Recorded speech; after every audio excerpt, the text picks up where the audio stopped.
The silent departure ambassador Sarah Chen stood in her quarters aboard the orbital station Harmony Prime, staring at the message that had just arrived through the quantum relay. The words glowed on her personal terminal, each one feeling like a nail in the coffin of everything she had worked for during her 15 years as Earth's representative to the Galactic Council. Effective immediately, all Earth representatives are to cease diplomatic relations with the Galactic Council. All treaties are void. All agreements terminated. Return home within 48 hours. This is not a negotiation. The message was, signed simply, Earth Command. Sarah's hands trembled as she read it again. No explanation, no warning. Just a cold, calculated severance of ties that had taken humanity centuries to build. She had dedicated her life to proving that humans belonged among the stars, that they could be trusted partners in the grand tapestry of galactic civilization. Now, with a single message, all of that was being thrown away.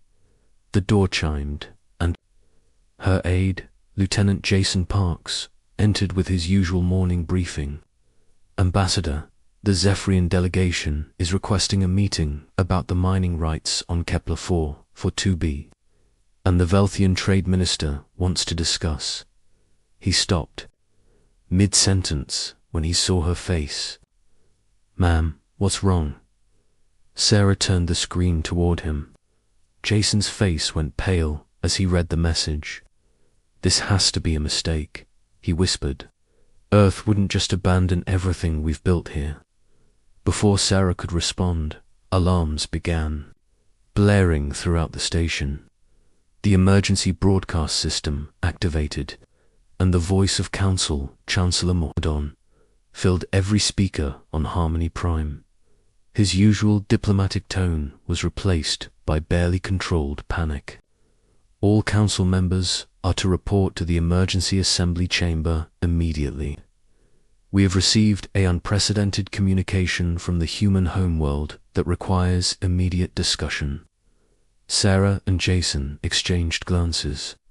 Whatever was happening, it was bigger than just her recall notice.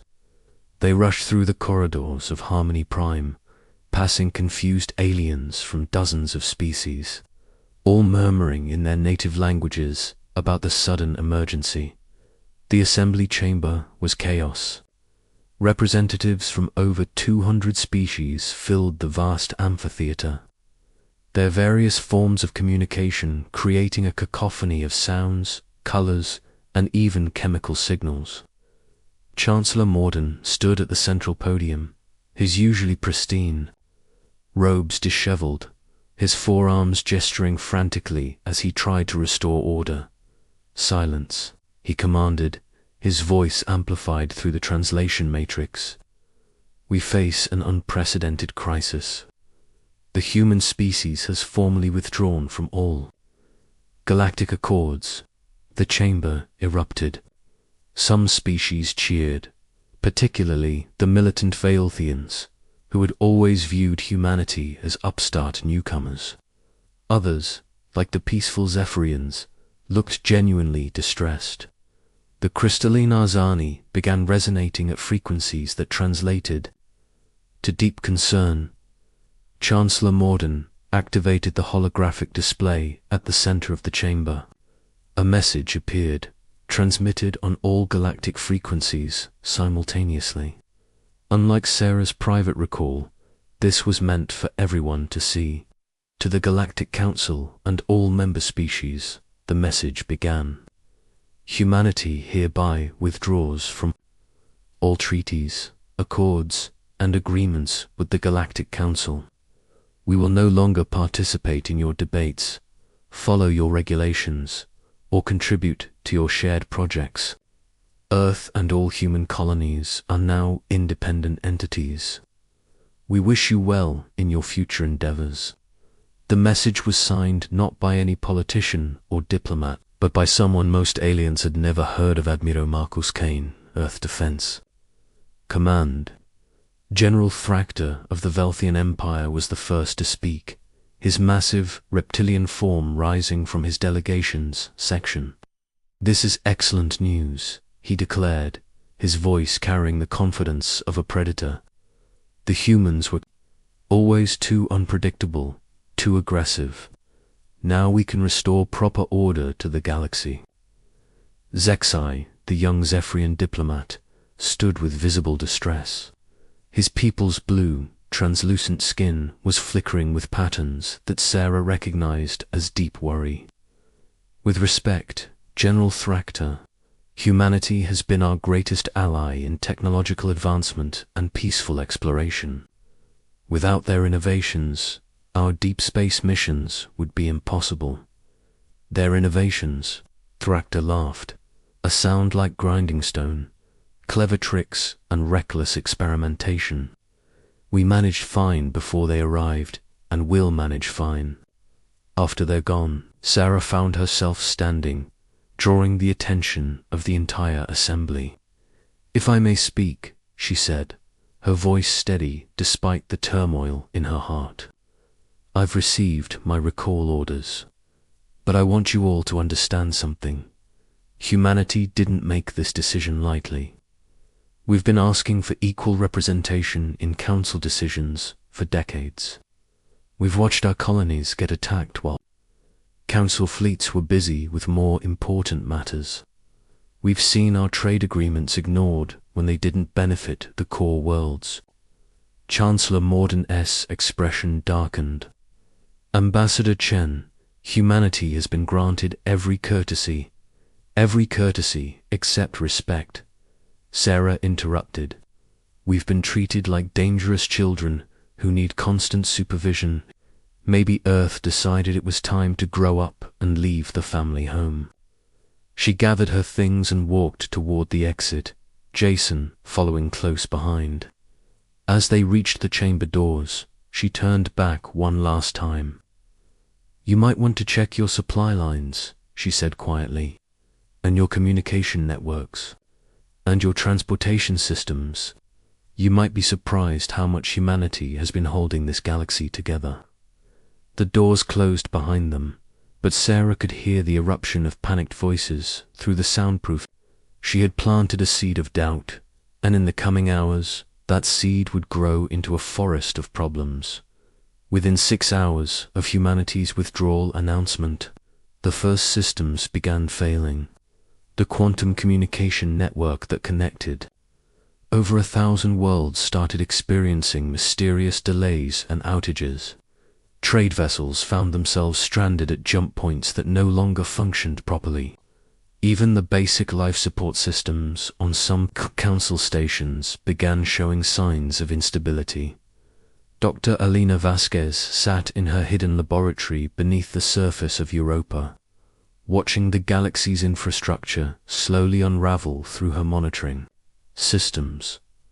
For 20 years, she had been part of Earth's most classified project, the Integration Protocol. Every piece of technology humans had shared with the galaxy contained hidden backdoors, quantum markers, and dependency chains that only Earth truly understood.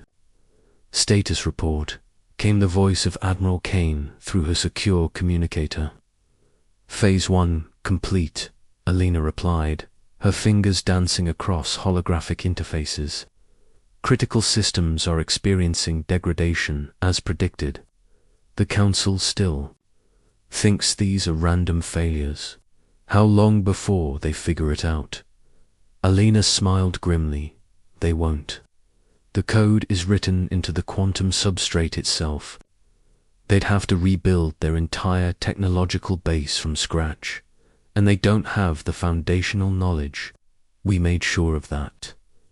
Admiral Kane's voice carried a note of satisfaction, and the defense networks, dormant but ready, the moment any species attempts aggressive action against human colonies, they'll discover just how well we've been preparing for this day.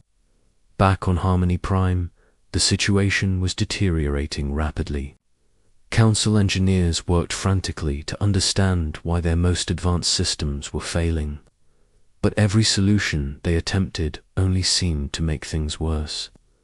The Zephyrians, heavily dependent on human-designed, faster-than-light communication, arrays found themselves cut off from their home colonies. The Arzani discovered that their crystalline data storage systems, integrated with human quantum processors, were becoming increasingly unstable. Zexai approached Sarah as she prepared to board the last transport back to Earth's space. His bioluminescent patches were pulsing with what Sarah recognized as desperate urgency. "Ambassador Chen," he said, his voice carrying harmonics of distress, "my people need to know. Is there any way to reverse this decision? Our entire exploration program depends on human technology."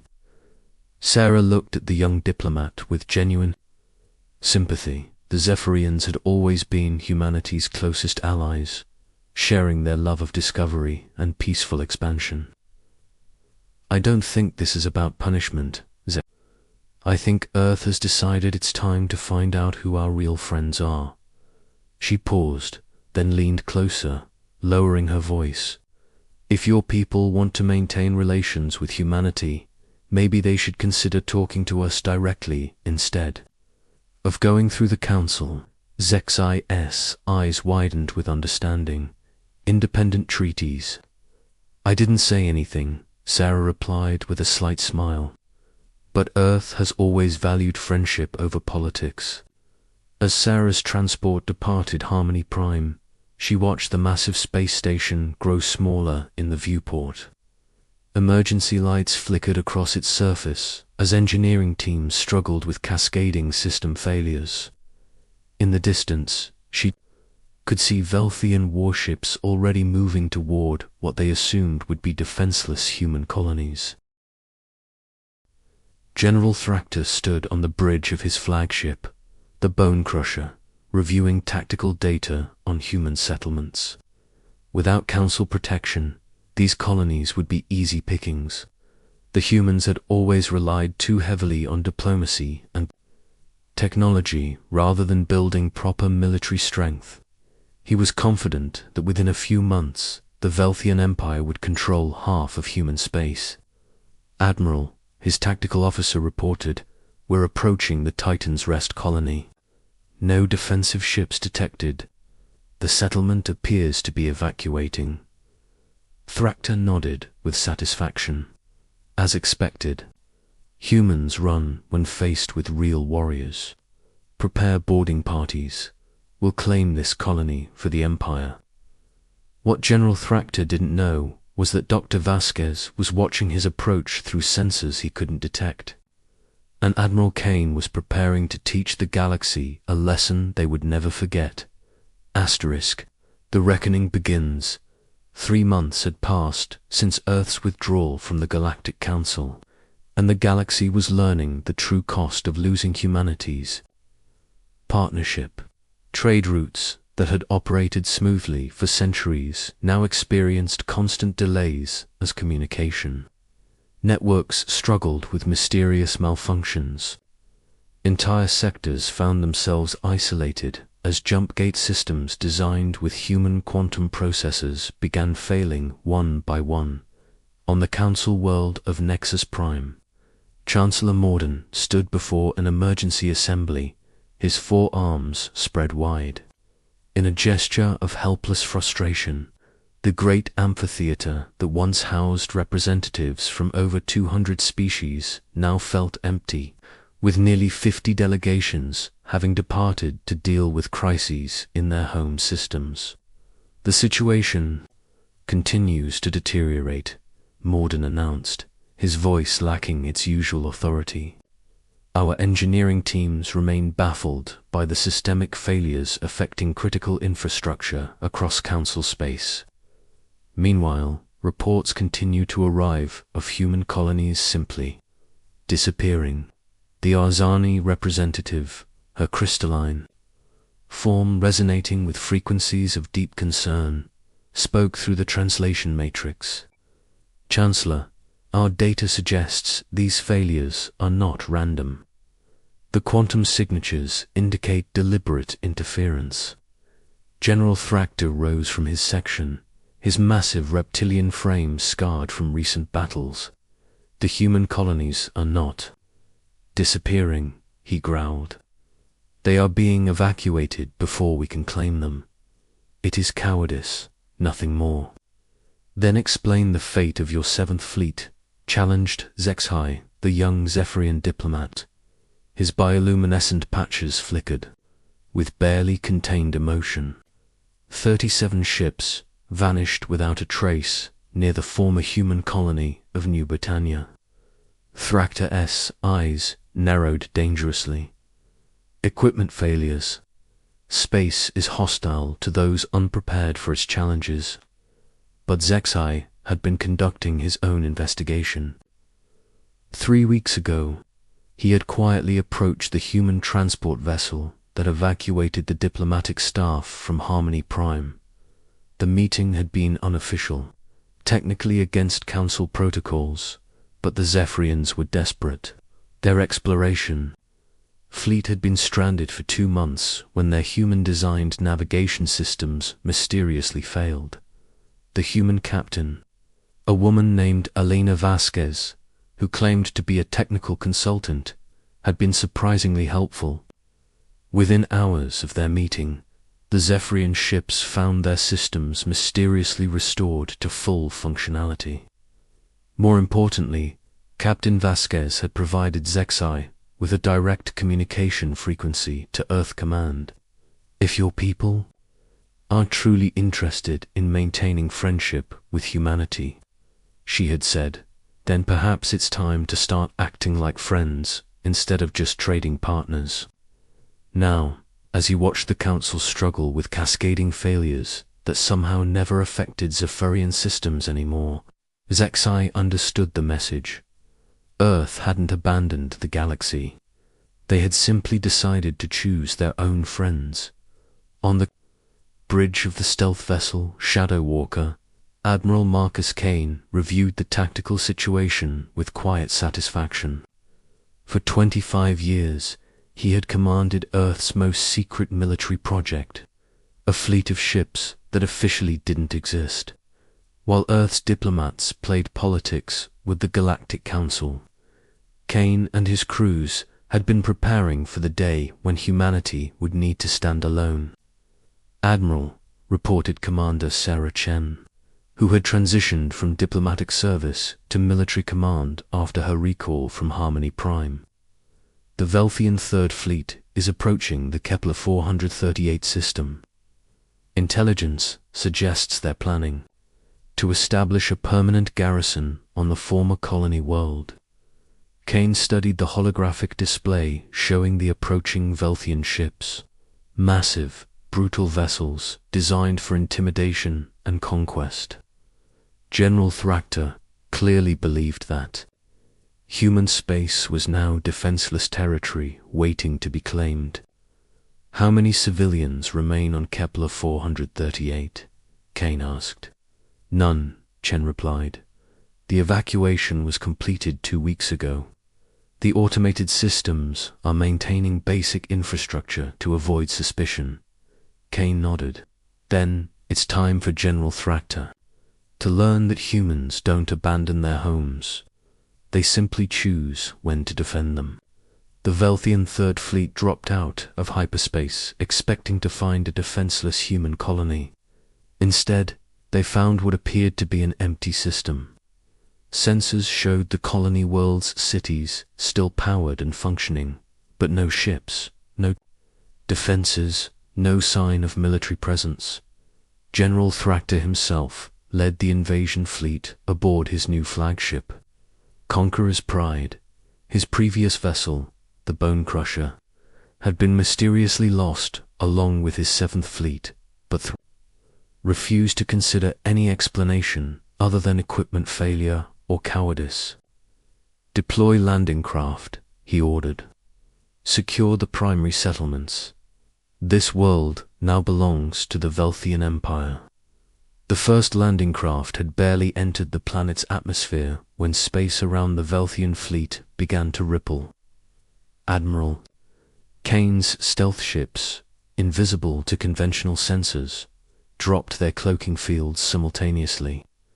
The Shadow Walker and her sister ships emerged from quantum fold space, like predators materializing from shadows. Velthian fleet, came Admiral Kane's voice across all frequencies. You are trespassing in human territory.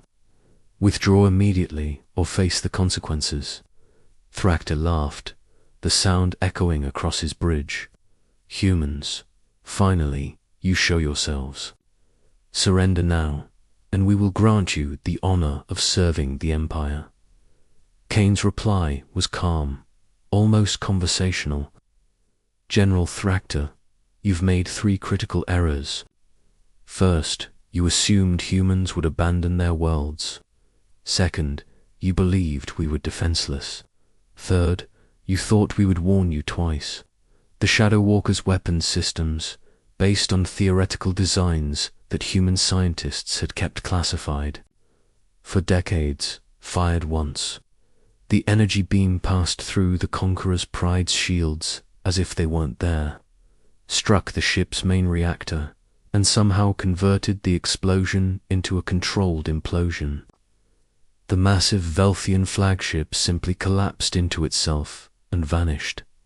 The remaining Velthian vessels opened fire desperately, their weapons splashing harmlessly against energy barriers that their sensors couldn't even detect. One by one, Kane's ships demonstrated technologies that shouldn't have existed. Quantum torpedoes that struck targets through dimensional space, energy webs that drained power from enemy vessels, defensive systems that seemed to bend the laws of physics themselves. Within minutes, the entire Velthian Third Fleet was either destroyed or drifting powerless in space. Admiral Kane opened a channel to the surviving vessels. Attention Velthian survivors. You will be provided with emergency life support and transported to the nearest Council world. When you arrive, deliver this message to your Empire. Human colonies are not abandoned. They are protected. Any further aggression will be met with more decisive action. News of the Velthian defeat spread across the galaxy within hours, despite attempts by both the Empire and the Council to suppress the information. The implications were staggering. Not only had humanity revealed military capabilities far beyond what anyone suspected, but they had demonstrated technologies that challenged fundamental assumptions about physics and engineering. On Zephyr Prime, the homeworld of Zexhi's people, the Council of Elders convened an emergency session. The Zephyrians had always prided themselves on their scientific advancement, but the human demonstration had revealed how far behind they truly were. Elder Silthara, her ancient form glowing with the wisdom patterns of centuries, addressed the assembly. The humans have been generous with their knowledge over the years, but clearly they shared only what they considered safe. We must ask ourselves, do we wish to remain subjects of a failing council or partners with a rising power? The vote was unanimous. Within days, the Zephyrian Republic formally withdrew from the Galactic Council and requested direct diplomatic relations with Earth. They were followed within the week by 17 other species, all of whom had quietly maintained their own independent communications with human representatives. Dr. Alina Vasquez smiled as she reviewed the diplomatic requests flooding into Earth Command's communication networks. The integration protocol had worked perfectly. Every species that had genuinely cooperated with humanity, that had treated them as partners rather than useful tools, found their systems mysteriously unaffected by the galactic infrastructure failures. Meanwhile, those who had consistently opposed human interests or taken their contributions for granted discovered just how dependent they had become. But the most satisfying moment came when she received a personal message from her old friend, Admiral Kane. "Alina, we're going to need bigger facilities. It seems we're about to have a lot more friends than enemies. Chancellor Morden stood, alone in his private chamber, staring out at the stars through the great window of his residence on Nexus Prime. Power fluctuations had darkened half the city below, and emergency broadcasts reported similar problems across dozens of Council worlds. In the distance, he could see the lights of departing ships as more species abandoned the Council to seek individual arrangements with Earth. His personal communicator chimed with an incoming message. For a moment, hope flared in his chest. Perhaps it was news of a breakthrough or offers of assistance from loyal member species. Instead, he found a simple text message from an untraceable source. You could have been partners. You chose to be rulers instead. Now you can rule over ruins. A friend you never bothered to make. Morden sank into his chair, finally understanding the magnitude of what the Council had lost. Humanity hadn't just withdrawn from galactic politics. They had revealed the true foundation upon which galactic civilization rested, and they had chosen who deserved to remain part of it. In the depths of space, Admiral Kane stood on the observation deck of the Shadow Walker, watching the construction of humanity's first open military shipyard in centuries. Around him, vessels from a dozen species worked alongside human ships, their crews learning to operate technologies that would reshape the balance of power in the galaxy forever. Admiral Commander Chen approached with a datapad. The latest intelligence reports. The Velthian Empire is fragmenting into civil war. The Council has lost effective control over 30% of their territory, and we have formal alliance requests from 47 species. Kane nodded, his expression thoughtful. Sarah, do you think we made the right choice? Walking away from everything we'd built, Chen looked out at the bustling construction, at the mixed crews working together with an enthusiasm and respect she had never seen in Council space. I think we didn't walk away from anything, Admiral. I think we finally came home. In the months that followed, the galaxy would learn a new truth. Humanity had never needed the Galactic Council's permission to be a major power. They had simply been polite enough to ask for it. Now, with their politeness exhausted and their patience ended, they would show the stars what human determination could really accomplish. The galaxy held its breath, but this time it was not from fear. It was from anticipation of what would come next.